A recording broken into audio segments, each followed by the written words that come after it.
Hello everyone, আসসালামু আলাইকুম। আমন্ত্রণ জানাচ্ছি আমার আজকের পর্বে।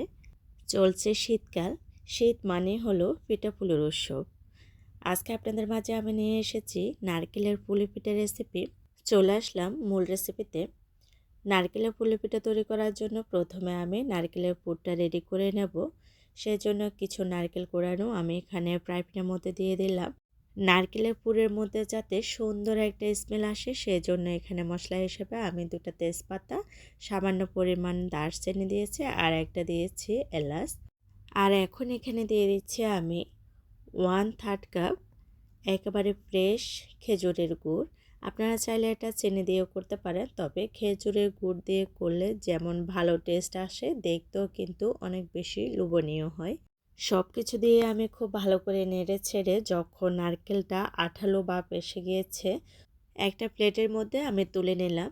এই নারকেলের পুর সচরাচর আমরা সবাই পারি, সেজন্য আমি মনে করলাম এখানে বেশি কিছু বলার বা দেখানোর কোনো কিছুই নেই। ব্যাটারটা তৈরি করার জন্য এখানে আমি 1 কাপ ময়দা আর নিয়ে নিলাম 1 কাপ চাউলের গুঁড়া, শুকনো চাউলের গুঁড়া। সব কিছু মিশিয়ে নিয়েছি একটা কড়াইয়ের মধ্যে। এখন আমি একই কড়াইয়ের মধ্যে 2 কাপ পানি দিয়ে নিলাম, সামান্য পরিমাণ লবণ দিচ্ছি। লবণ দিয়ে একটু করে নাড়াচাড়া করে দিচ্ছি যাতে লবণ খুব ভালো করে মিশে যায় পানির সাথে। অপেক্ষা করব বলক আসা পর্যন্ত। যখন বলক চলে এসেছে, এখন আমি দিয়ে দিচ্ছি সে মেশানো গুঁড়ি। এখানে আমি ময়দা ইউজ করেছি, আপনারা ময়দার পরিবর্তে চাইলে আটাও দিতে পারেন, কোনো সমস্যা হবে না। গুঁড়িগুলো দিয়ে আমি খুব ভালো করে নেড়ে ছেড়ে বেটাটা তৈরি করে নেব। যেমনটা আমরা রুটির বেটা তৈরি করি ঠিক তেমনই হবে। কিছুক্ষণের জন্য আমি ঢাকনা দিয়ে দিলাম যাতে খুব ভালো করে বেটারটা সিদ্ধ হয়ে যায়। যদি কোনো কাঁচা থাকে দানাদার অংশ তাহলে কিন্তু পিঠাগুলো ফেটে যাবে, পারফেক্ট পিঠা হবে না। 3 থেকে 4 মিনিট পর একটা প্লেটের মধ্যে তুলে নিয়ে খুব ভালো করে আমি মথে নিয়েছি। মথে নেওয়ার কাজটা একটু ধৈর্য সহকারে সময় নিয়ে করতে হবে। এখন আমি একটা পিঁড়া নিয়ে নিলাম পরিষ্কার, তবুও আরও একটু বেটার নিয়ে খুব ভালো করে পরিষ্কার করে নিতেছি। চেষ্টা করেছি খুব সহজভাবে পিঠার রেসিপিটা আপনাদের সাথে শেয়ার করতে। আশা রাখছি নতুন পুরাতন সব গৃহিণীরাই কিন্তু একটু ট্রাই করলে পিঠা তৈরি করতে পারবেন। এখন এই ব্যাটারটা আমি 2 ভাগে ভাগ করে নেব। 2টা বড় সাইজের রুটি তৈরি করব। আপনারা চাইলে ছোট ছোট করেও রুটি বেলে নিতে পারেন, তবে আমার মনে হয় বড় সাইজের একটা রুটি যদি বেলে নিই তাহলে পিঠা তৈরি করতে অনেক বেশি সহজ হয়। আমার কাছে যেভাবে তৈরি করলে মনে হয় সবচেয়ে সহজ হয়, ওভাবে আমি আপনাদের সাথে শেয়ার করি। এই তো বেশ বড় সাইজের একটা রুটি বেলে নিয়েছি, আর কেমন পুরুত্ব রেখেছি বা মোটা রেখেছি দেখে নিচ্ছে, বুঝতে পারছেন। আমি এখানে একটা বয়াম বা জারের কাক নিয়ে নিলাম। তো এই ধরনের কাক কিন্তু আমাদের সবার বাসা বাড়িতে থাকে, আর যদিও না থাকে তাহলে আপনারা গ্লাস দিয়েও কিন্তু এভাবে ছোট ছোট করে কেটে নিতে পারেন। এভাবে করে কেটে নিলে হয় কি সবগুলা পিঠে একই সাইজ হয়, দেখতেও সুন্দর লাগে আর বানানোও অনেক বেশি সহজ। সবগুলা রুটি আমি ছোট ছোট করে কেটে নিয়েছি কাক দিয়ে। এখন নারকেলের পুর দিয়ে পিঠাগুলো তৈরি করে নেব। আমি এখানে চামচ দিয়ে চেষ্টা করেছিলাম, আমার মনে হয় হাত দিয়ে সুবিধা হবে, সেই জন্য আমি পুরটা হাত দিয়ে দিলাম।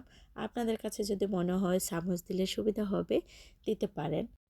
আমি পিঠাগুলো কিভাবে তৈরি করে নিচ্ছি দেখে নিচ্ছি, বুঝতে পারছেন। এখানে বলার কিছু নেই, আপনারা দেখে বুঝে নিতে হবে।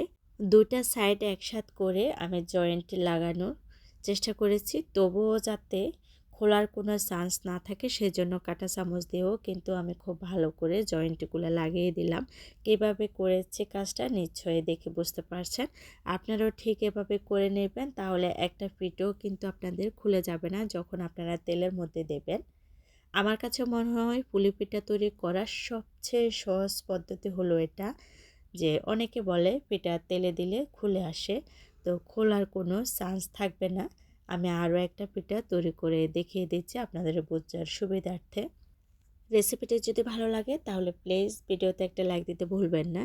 আর যদি বেশি ভালো লাগে তাহলে আমার চ্যানেলটি সাবস্ক্রাইব করে চ্যানেলের সাথে থেকে যাবেন সব সময়ের জন্য।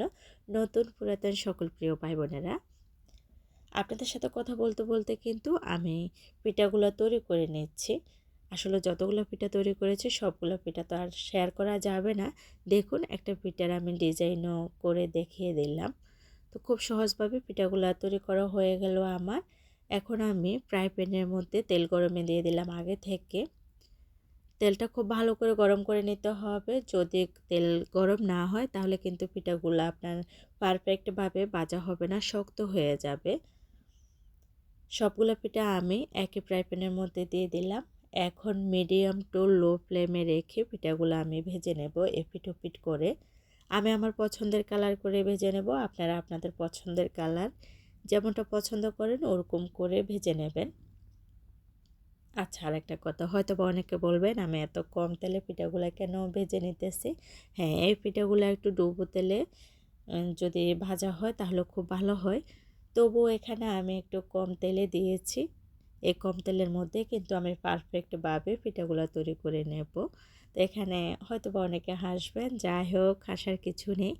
আপনারা একটু ডুবো তেলে ভেজে নেবেন। আর যদি আমার মতো গরিব হন তাহলে এরকম তেলে দিলে হবে, কোনো সমস্যা নেই। যাই হোক, একটু মজা করলাম, আসলে ইচ্ছে করে আমি আজকে কম তেল দিয়েছি।